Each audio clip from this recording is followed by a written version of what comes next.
Joined this morning by Representative Castor, our County Commissioner Harry Cohen, who also serves on the Port Tampa Bay Board, and two of our board members, our Chair, Chad Herod, and also Hung Mai, our Vice Chair. We also have David Hale representing Tampa Tank Structural, one of the big tenants at Port Tampa Bay. Port Tampa Bay will receive $12.6 million in grant funding, which enables us to expand a critical piece of land and infrastructure for the next several generations' use in the Tampa Bay area. And we are very thankful to the U.S. Department of Transportation for our allocation of this $12.6 million grant that they made available through the RAISE discretionary grant program. Our port was successful in receiving this allocation in a large part because of the long-term support and dedication of Representative Castor. She has been tirelessly working on behalf of Port Tampa Bay, as she does for many other organizations, to receive federal dollars that will help build the infrastructure for generations to come. I would also like to recognize all of the other members of our delegation who collaborated. Our delegation is fantastic at working together and in pursuing infrastructure granting funding that is so critical to the citizens in our community and our state. Port Tampa Bay is the largest port in the state of Florida and the most diverse in the cargoes and lines of business that we handle. We handle a wide variety of bulk, break bulk, containerized cargoes, as well as being a fuel energy gateway for the citizens of Florida, a major cruise home port, and a major hub for shipbuilding for the southeastern United States. Port Tampa Bay will use RAISE funding combined with Port Tampa Bay funding to create Berth 301 at our satellite port facility, Port Red Wing, down by the TECO Energy Plant. This will provide room for a third large ship to be worked concurrently and efficiently and keeps us competitive in serving large vessels that are calling at Port Tampa Bay.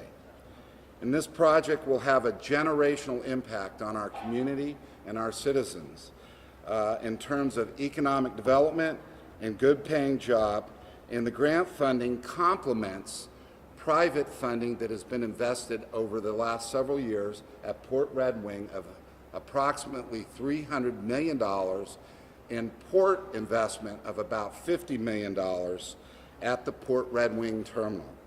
Our tenants and our customers, including the Mosaic Company, Logistech, Conagra, Sesco, Arden Mills, and Tampa Tank, will directly benefit for this project as they diversify their operations and make long-term financial and operational commitments to serving our region. This project makes an important and immediate economic difference for West and Central Florida, non-containerized industries, including everything that goes into our road building and our housing and our construction, such as cement, prilled sulfur, aggregates, steel. It also complements food distribution and agriculture, wallboard and construction, and project cargoes that come in through Port Tampa Bay. Over the last several years, Port Red Wing has seen tremendous growth, both in the deepening and the expansion of the channel leading up, again with the support of Congresswoman Castor. And in the past 12 months, the port handled over 1 million tons of cargo at Port Red Wing, and about 10 million people that reside within a 75-mile radius of Port Tampa Bay, and as there's also over 200,000 new residents in the area over the last 10 years. This is a critical new infrastructure for the port and for our state. And as area construction projects continue to boom, we all see it as Florida grows, as population and people continue to want to come to our great state. This project in this terminal will allow us to grow with the population growth that we're seeing in Tampa Bay. So at this time, I would like to let our Congresswoman, who has done so much to support us, talk a little bit more about the grant. Thank you very much for everything you were doing. Well, good morning, everyone. Thank you, Paul Anderson, and it's a pleasure to be here with the port officers, my good friend, County Commissioner Harry Cohen, Chad Herod, Hung Mai, and David Hale from Tampa Tank, who's going to talk a little bit about his business. But Port Tampa Bay is the lifeblood of our community. It is the economic engine that keeps everything running. An underappreciated economic asset. People that shop, live here, go to school, are building new homes, probably don't realize that it's Port Tampa Bay and all of the cargo and trade that happens here that is making sure that things are, that our economy keeps moving along. And we really need help right now to lower costs for families and help with supply chain, untangling supply chains, and that's what Port Tampa Bay does. As the largest and most diverse port in the state of Florida, one of the largest and most diverse in the southeastern United States, it is critical that we continue to invest in this important economic engine of Port Tampa Bay to lower cost, to grow jobs, to make sure the economy is running smoothly. So I'm thrilled that we can deliver a $12.6 million investment in the port to modernize Port Red Wing and help the businesses grow and thrive there. Paul, you and your team have done an amazing job, an outstanding job of helping to lift this community and keep the economy moving, thriving. This is a wonderful place to live, and one of the reasons that is because we've been able to grow and thrive along, and Port Tampa Bay has helped fuel that success.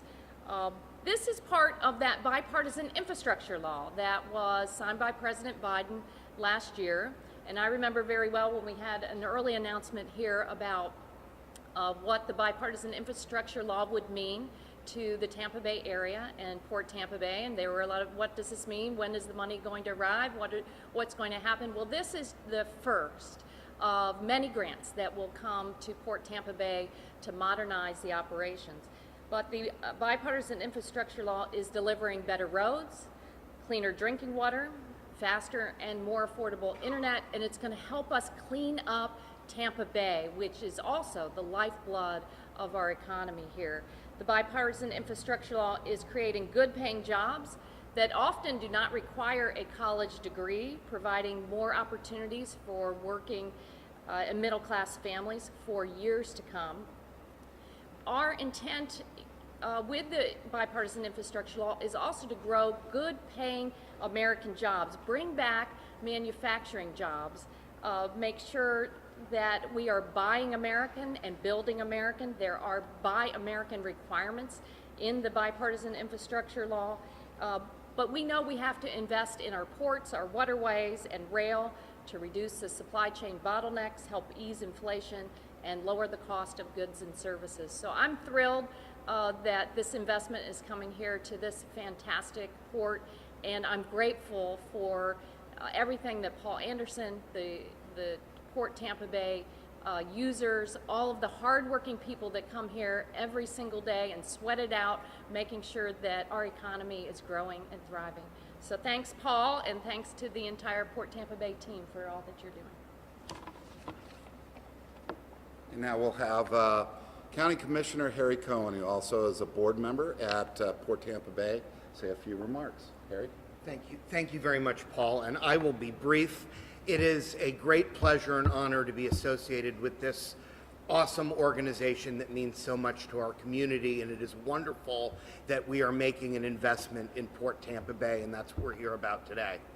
Our Congresswoman has brought home a lot of money to this region as a result of this bipartisan infrastructure bill. This is not the first thing to come home to us. She also brought home money for I-75 and Big Bend Road interchange improvements, as well as to the Florida Department of Transportation for their Heights Mobility project.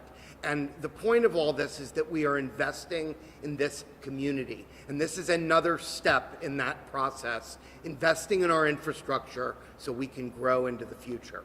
So thank you very much for having me here today. I'm very, very, very glad to be able to share in this announcement. Yeah, thank you very much, Commissioner Cohen. And I'll conclude by, again, thanking Congresswoman Castor for the dedication to our community and to our region and to our nation in really pushing infrastructure for resiliency, sustainability, more efficiency, and helping supply chain, which has become to the forefront of the American people. I want to thank our Board of Commissioners, our team. We have a great team, starting with our board, our Chair, Chad Herod, Vice Chair Hung Mai, our tenants, who are represented by David Hale. And the average person may never see this facility in person, but 24/7, 365 days a year, this will be working to support the residents and the citizens of West Central Florida and Central Florida. And our team at Port Tampa Bay will help deliver these dollars efficiently, the projects on time, and we are truly grateful to be one of the first recipients of this RAISE grant. Thank you very much for coming today. All right, so show me a little bit about how that's going to work. This here is the whole, this will be issued off the way. Much significant savings to fill this